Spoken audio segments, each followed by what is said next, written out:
I hope you can hear me, Sterling, because I want you to know exactly how much I enjoyed watching you fall. They believed he was gone. Ventilators hissed their mechanical rhythm. His body lay motionless, a monument to vulnerability in crisp hospital linens. But behind those closed eyelids, Sterling Vance was listening to every word. The billionaire infrastructure titan lay frozen on the ICU bed when his wife leaned close enough that her breath ghosted across his cheek. Her voice carried none of the tremor she'd displayed for the cameras minutes earlier. Instead, it was steady, almost musical with satisfaction. 43 years you've had. I think that's more than enough, don't you? Inside that paralyzed shell, something fractured. A finger attempted movement, failed completely, unnoticed.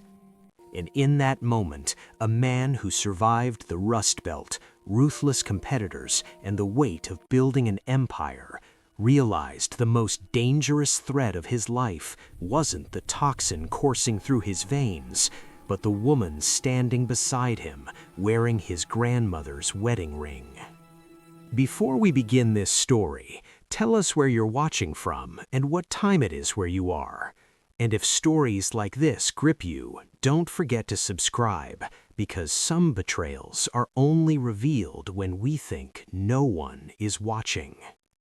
The collapse happened in the place Sterling Vance felt most invincible. The 47th floor boardroom of Vance Global Headquarters, where floor-to-ceiling windows framed the Manhattan skyline like a portrait of conquest.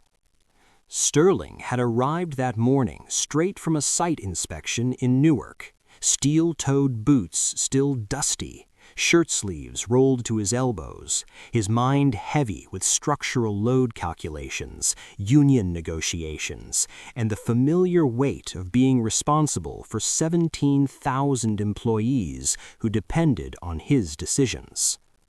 The afternoon sun blazed through the western windows, painting the polished mahogany table in amber when Sterling reached for his water glass during the quarterly projections.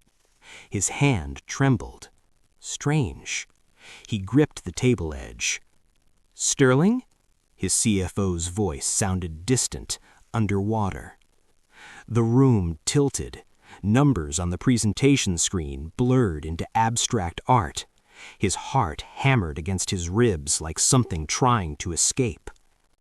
Then darkness. Witnesses would later describe the sound of Sterling Vance hitting the boardroom floor as the moment the entire building seemed to hold its breath. By the time security burst through the doors, the man who'd built highways across 3 continents lay convulsing, foam flecking his lips, his eyes rolled back to show only white. Paramedics worked with controlled urgency, shouting medical codes over the wail of monitors, fighting to stabilize the most powerful infrastructure magnate in North America, like any other fragile human body betraying its owner. Within minutes, the news detonated across every platform. Sterling Vance collapses during board meeting, trading halted on Vance Global stock. Construction sites across the eastern seaboard went silent as workers gathered around tablets and phones. In homes from Boston to Miami, people stared at breaking news alerts in disbelief. For many, Sterling wasn't just a billionaire. He was proof that a kid from a Pennsylvania steel town could build something that mattered without destroying people to do it. He paid prevailing wage plus 20%. He showed up to ribbon cuttings in work boots. He remembered the names of crane operators' children. At Manhattan Presbyterian's private critical care wing, the atmosphere carried the reverent hush of a cathedral. Doctors rushed Sterling into emergency neurology. Hours dissolved. Outside the ICU, Cassidy Vance arrived in a storm of designer grief, her Chanel suit perfectly rumpled, mascara artfully smudged, hands shaking as she gripped her Birkin bag like a widow's lifeline. "My husband," she gasped to the assembled hospital administrators and board members, her voice cracking in exactly the right places. "Please, someone tell me he's going to be okay." The image was devastating. A devoted wife, a love story interrupted by medical catastrophe, a woman facing the abyss. Cameras caught every tremor. Inside the neurology suite, Sterling's heart stopped once. For 23 seconds, every machine in the room screamed. Then it stuttered back. When Dr. Patricia O'Coffer finally emerged, exhaustion carved shadows under her eyes. Her surgical cap still in place, hands still slightly unsteady from the adrenaline. "We've stabilized him, but Mr. Vance has suffered what appears to be a severe neurological event. There's unusual activity in his brainstem, patterns we're still analyzing. He's currently unresponsive to all external stimuli." The words landed like stones in deep water. Cassidy's knees buckled. She collapsed into a chair, body shaking. Someone handed her tissues. Cameras preserved the moment for posterity. By midnight, every major outlet was running the same headline. Infrastructure titan Sterling Vance fights for his life. What no headline could capture was what was happening beneath Sterling's absolute stillness. Because Sterling Vance was not gone. He was trapped. The awakening. Darkness surrounded him, thick and suffocating, like being buried in concrete that was slowly setting. But somewhere beyond it, sounds penetrated. Voices at first faint and distorted, then gradually sharpening into clarity. The rhythmic pulse of a cardiac monitor, the soft hiss of oxygen flowing through nasal cannula, the pressure of IV lines taped to his forearm. He tried to move his fingers. Nothing. Panic detonated in his chest, but his body refused every command. He screamed, or tried to. His throat produced nothing, not even breath he could control. He heard Dr. O'Coffer's voice, clinical and distant. No response to painful stimuli. Pupillary reactions sluggish. "We'll continue monitoring, but I'm not optimistic about higher brain function." The words wanted to roar, that he was here, awake, aware. Instead, he listened. Time became meaningless. Minutes stretched into elastic hours. Hours folded into something without shape. Voices came and went. Some murmured prayers. Some spoke in hushed, respectful tones, as though he were already a memory being eulogized. And then Cassidy came. Her heels struck the ICU floor with crisp authority, each click confident and controlled. The sound alone told Sterling something fundamental had shifted. When she spoke to the doctors outside his room, her voice carried all the trembling fragility expected of a devoted wife. "Can I have a moment alone with him, please?" The door closed with a soft pneumatic hiss. Cassidy's presence filled the space. Sterling felt the dip of the mattress as she sat. Her perfume, Chanel No. 5, expensive and familiar, invaded the antiseptic air. For one foolish, desperate moment, relief washed through his paralyzed consciousness. "She's here. I'm not alone." Her fingers brushed his hand. They were cold, her touch perfunctory. "You scared everyone, Sterling," she whispered. He waited for warmth, for tears, for the desperate plea that he fight, that he come back to her. It never came. Instead, Cassidy sighed, long and theatrical, heavy with something that was decidedly not fear. "Do you know how exhausting it's been?" she continued, her voice soft but edged with something sharp. "Living as Mrs. Sterling Vance, always in your shadow, always the accessory to your accomplishments. Sterling Vance and his lovely wife, as if I didn't exist except as your reflection." Sterling felt something crack open in his chest, a fissure through which cold understanding began to seep. She leaned closer. He could feel her breath against his ear. I played the part perfectly, didn't I? The supportive wife, the gracious hostess, the woman who smiled through every gala, every business dinner, every moment of being invisible beside you. Her voice hardened into something crystalline and cutting. And now look at you, finally quiet, finally still, finally not taking up all the air in every room. If Sterling could have moved, he would have recoiled, but his body betrayed him, forcing him to endure every word without defense, without response. Cassidy stood abruptly, smoothing her skirt. Her tone shifted as footsteps approached outside, transforming back into the bereaved wife's trembling devotion. "Oh, Sterling, please wake up. Please come back to me." The door opened, closed. She was gone.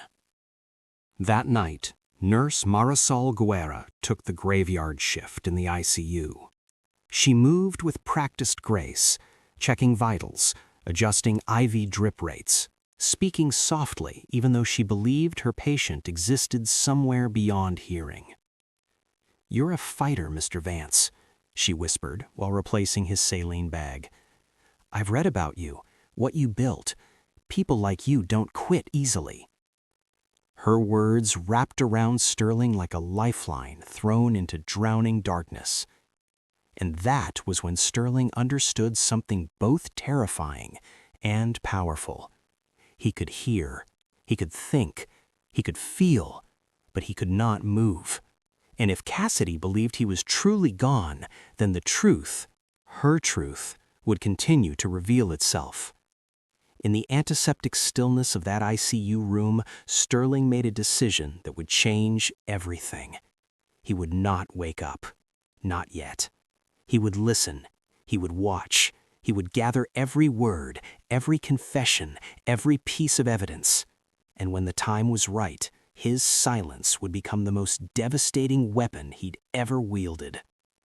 Outside, Manhattan slept, unaware that a man everyone believed was helpless was quietly waging the most important battle of his life.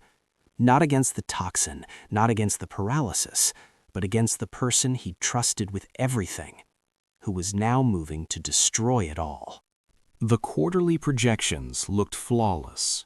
Sterling Vance watched the numbers cascade across the presentation screen, each metric exceeding targets, each division performing like the well-oiled machine he'd spent 30 decades building. 18 executives sat around the mahogany table, their attention fixed on the Seattle infrastructure contract that would cement Vance Global's dominance for the next decade.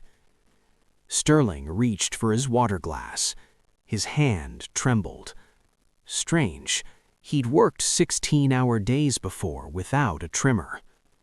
"The municipal bonds are secured," James continued, clicking to the next slide. "Groundbreaking is scheduled for—" The glass slipped from Sterling's fingers, crystal shattered against mahogany, water spreading like blood across quarterly reports. "Sterling?" Someone's voice, distant and warped. The room tilted violently. Those floor-to-ceiling windows that usually framed his kingdom now spun like a kaleidoscope. His heart hammered against his ribs, each beat irregular and desperate. Heat flooded his face, then ice-cold sweat. He tried to speak. His tongue was lead, his jaw locked. The 47th floor lurched, or was it him? Sterling's knees buckled. He grabbed for the table edge, missed, and the world inverted. The impact when he hit the floor shouldn't have hurt. Instead, he felt nothing below his neck. Faces appeared above him, mouths moving in silent panic. His brother Thatcher's face white with terror, shouting something Sterling couldn't hear over the roaring in his ears. His body convulsed. He couldn't stop it, couldn't control it. Foam gathered at the corners of his mouth, bitter and humiliating. Someone was shouting medical terms. Someone else was on the phone with 911. A jacket appeared under his head.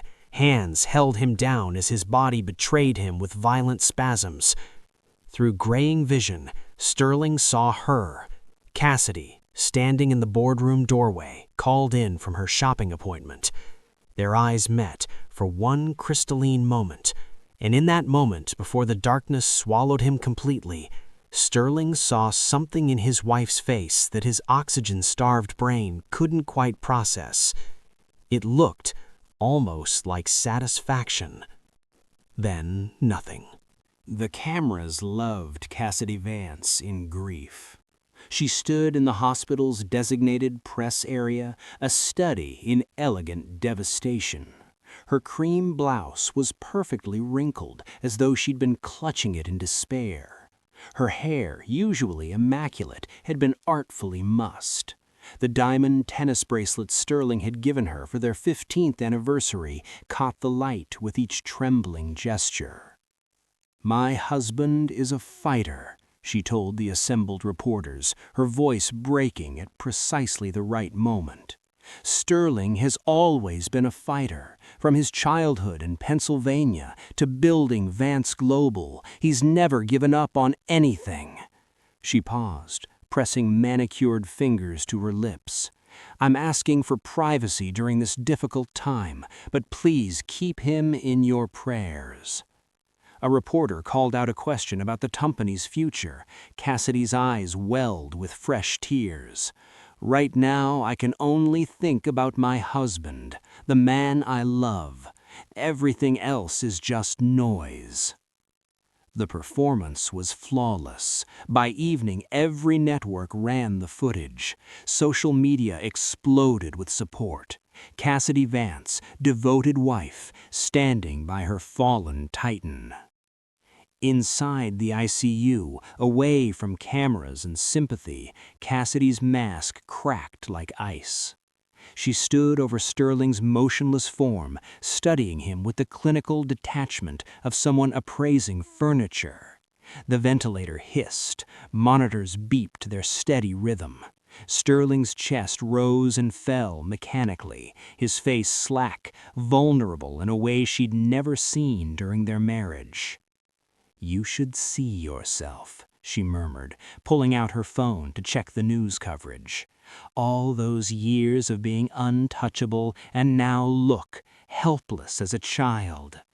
She scrolled through messages of condolence, each one feeding her carefully constructed narrative. Senators, CEOs, governors, all of them believing her grief, none of them suspecting. "The mighty Sterling Vance," Cassidy continued, her voice honeyed with mockery, "reduced to tubes and beeping machines. I almost feel sorry for you." She leaned closer, her breath against his ear. "Almost." She straightened his blanket with practiced tenderness, just as a nurse appeared in the doorway. "Mrs. Vance, is there anything you need?" Cassidy's face transformed instantly, eyes glistening, voice fragile. "Just him. I just need him to wake up." The nurse nodded sympathetically and withdrew. Alone again, Cassidy checked her reflection in her phone's camera. Perfect. She was perfect. Sterling's eyelid twitched, microscopic and unnoticed. Hell, Sterling discovered, was not fire and brimstone. It was consciousness without movement, awareness without agency, a mind trapped inside a corpse that refused to obey. He tried to catalog the horror methodically, the way he'd once broken down construction projects into manageable tasks. But there was nothing manageable about this. He could feel everything. The scratch of the hospital gown against his skin, the cold IV needle in his arm, the pressure building in his bladder with nowhere to go, the indignity of being utterly dependent while his mind screamed behind the silence. He'd screamed for hours in the beginning, or tried to. His vocal cords remained frozen, producing nothing, no sound, no breath he could control. just the mechanical hiss of the ventilator breathing for him like a parasite. Time became his enemy. Minutes stretched into eternities. He couldn't sleep, not truly. Consciousness persisted in the darkness, relentless and inescapable. But he could hear, and what he heard changed everything. Cassidy returned on the second day, her heels announcing her arrival before she spoke. This time she dismissed the nurse with practiced authority. "You know what's funny?" she said conversationally, settling into the chair beside his bed. "You know, I almost didn't go with it. 3 months ago, when I started adding the compound to your morning protein shakes, I had doubts." Sterling's mind recoiled. Compound, protein shakes, 3 months. "It's called tetraethylammonium," Cassidy continued, examining her nails. "Fascinating substance. Blocks neuromuscular transmission gradually, mimics a dozen different conditions. The pharmacologist I found on the dark web was very thorough." She laughed softly. "You probably thought you were just stressed. The hand tremors, the fatigue, the occasional blurred vision." The tremors, Sterling remembered. 6 weeks ago, he'd dropped his coffee cup during a site inspection. 2 months ago, he'd stumbled getting out of bed. He'd attributed it to age, to stress, to the relentless pace he'd always maintained.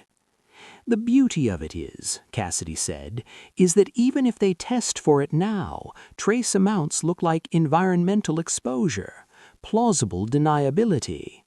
She patted his hand. "You made this so easy, Sterling. You trusted me completely." Inside his frozen body, Sterling Vance understood the full scope of his wife's patience, her planning, her hatred. And he began to plan his own resurrection. Thatcher Vance had spent 40 years in his brother's shadow, and he'd made peace with it. Sterling was the visionary, the empire builder.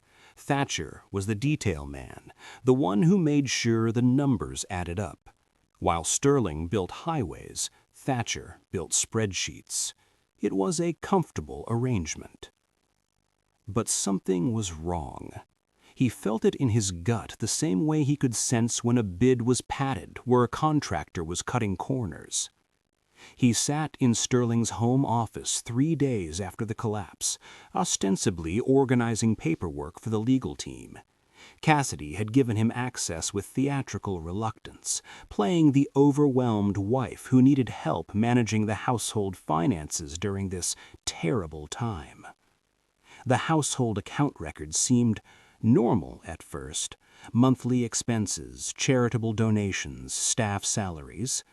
Then Thatcher noticed the recurring charges. A holistic wellness company called Vitality Meridian. $500 monthly for the past 4 months. Before that, nothing. He called the number listed.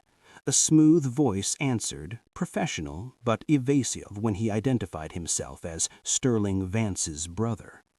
"I'm sorry, but our client consultations are confidential, privacy policy. My brother is in a coma. I'm managing his affairs." A pause. "We can confirm Mrs. Vance placed orders for custom formulations. Beyond that, you'd need her authorization to access specifics." Thatcher thanked them and hung up. Custom formulations, ordered by Cassidy. He opened another file, credit card statements.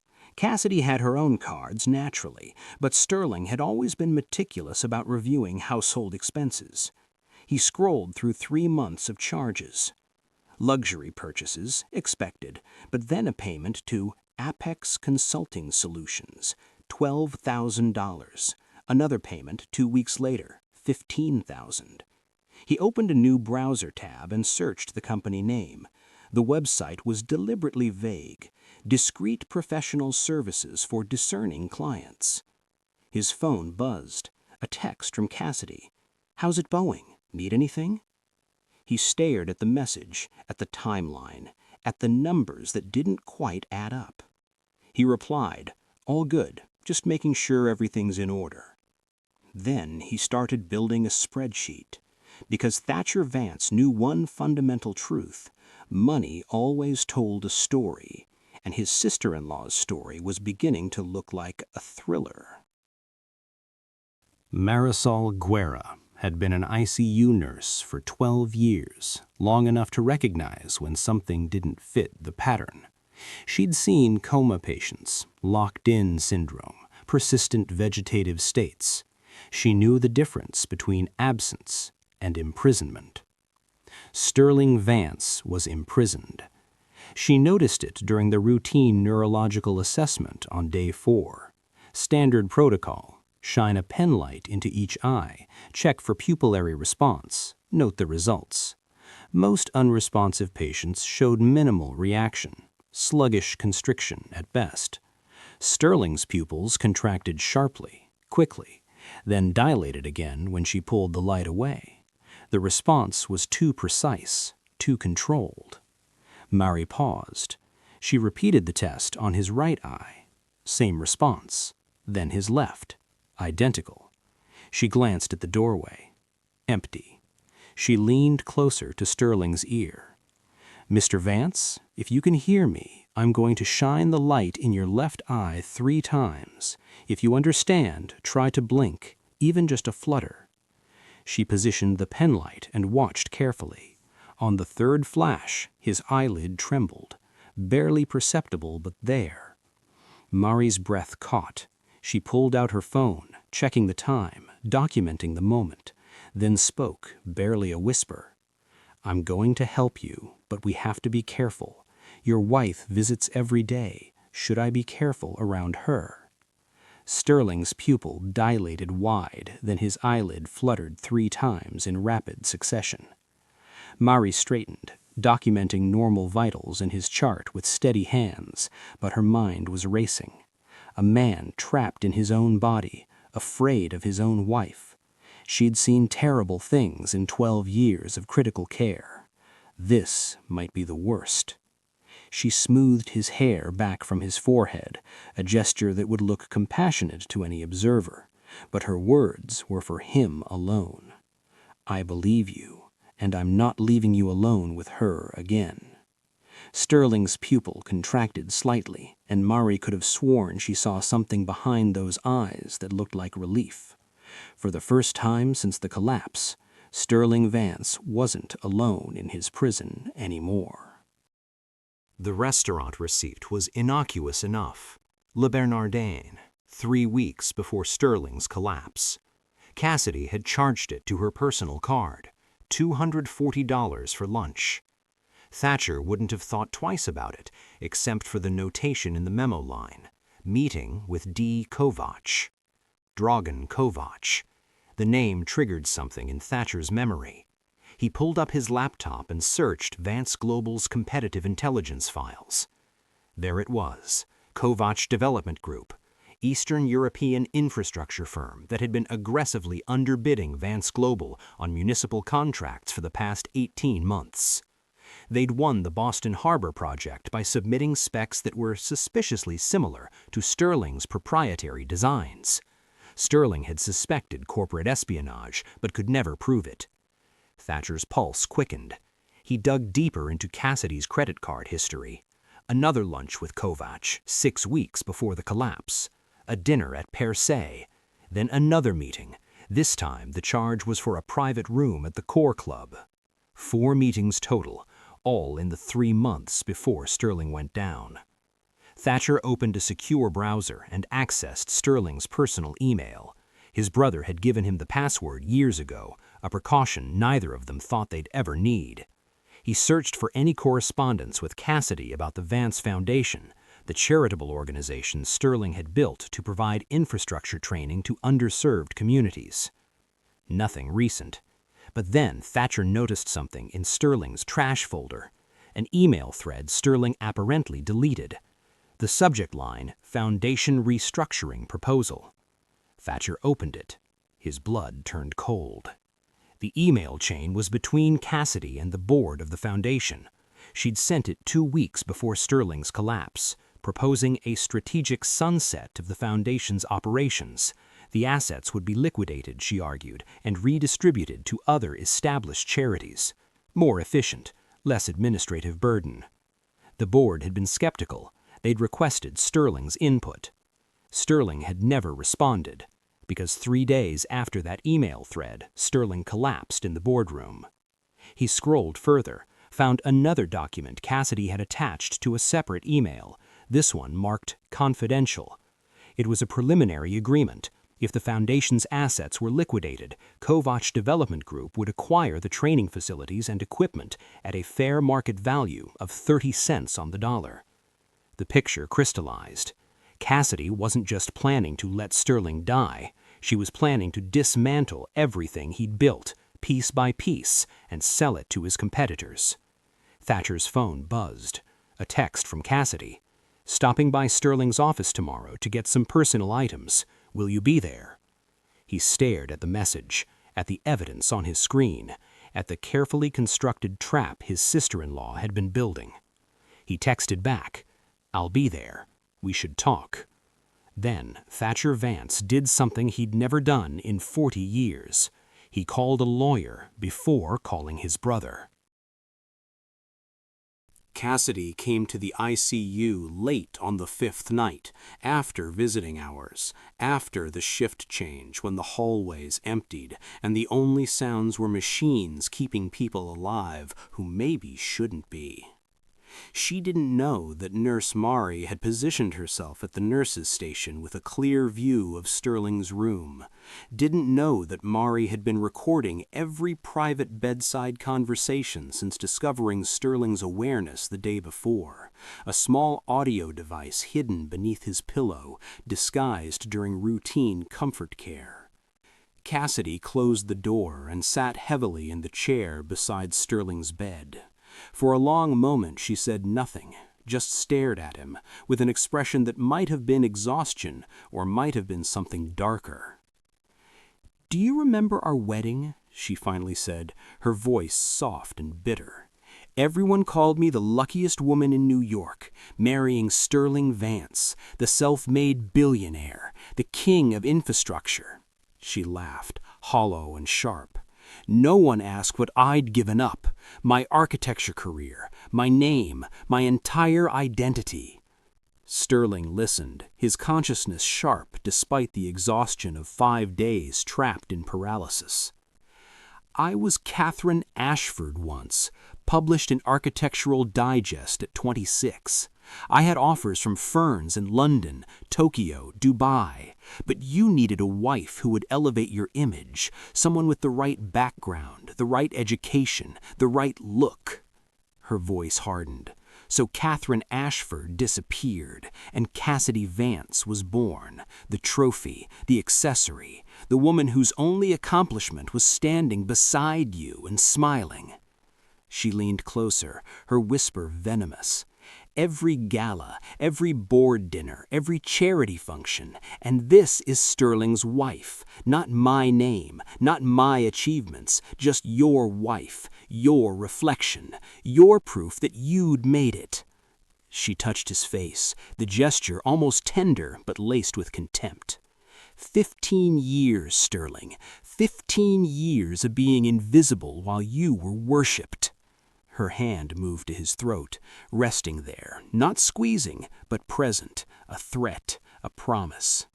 "Now it's my turn," she whispered, "the grieving widow, the woman who lost everything, the one everyone will finally see, not as your shadow, but as the story, the survivor, the one who persevered."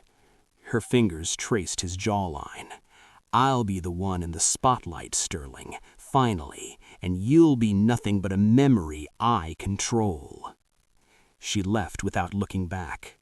In the darkness, Sterling's monitor showed what no one but Mari could interpret. Not fear, not despair, rage.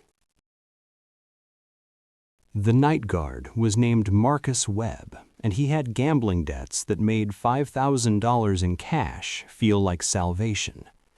Cassidy handed him the envelope in the parking garage at 2 in the morning, her face obscured by sunglasses despite the darkness. "The cameras in the ICU corridor," she said. "I need them to glitch for exactly 10 minutes, starting at 3:15. Marcus knew what she was asking, knew it, and took the money anyway. "There's a nurse, Marisol Guerra. She'll need to be occupied. Can you handle that?" Marcus nodded. "I'll page her to the supply room, 4th floor. The lock sticks sometimes." At 3:12, Mary Guerra's pager buzzed with an urgent code for the 4th floor supply room. She hurried down the corridor, pushed through the door into darkness. Before she could find the light switch, the door clicked shut behind her. The handle wouldn't turn. She was trapped. At 3:14, the hallway cameras flickered and went dark. At 3:15, Cassidy Vance entered her husband's ICU room carrying a Birkin bag and wearing the exhausted expression of a devoted wife who couldn't sleep, who needed to be near her dying husband. The door closed with a pneumatic whisper. Sterling felt her presence before he heard her. The shift in air pressure, the familiar scent of her perfume, now forever associated with betrayal. "This is mercy," Cassidy whispered, pulling a syringe from her bag. The liquid inside was clear, innocuous. "That's what I'll tell them, that I couldn't bear to watch you suffer."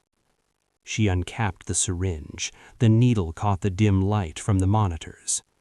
"Potassium chloride," she explained, almost conversational. "It stops the heart instantly. They'll think it's cardiac arrest from the stress, natural complications."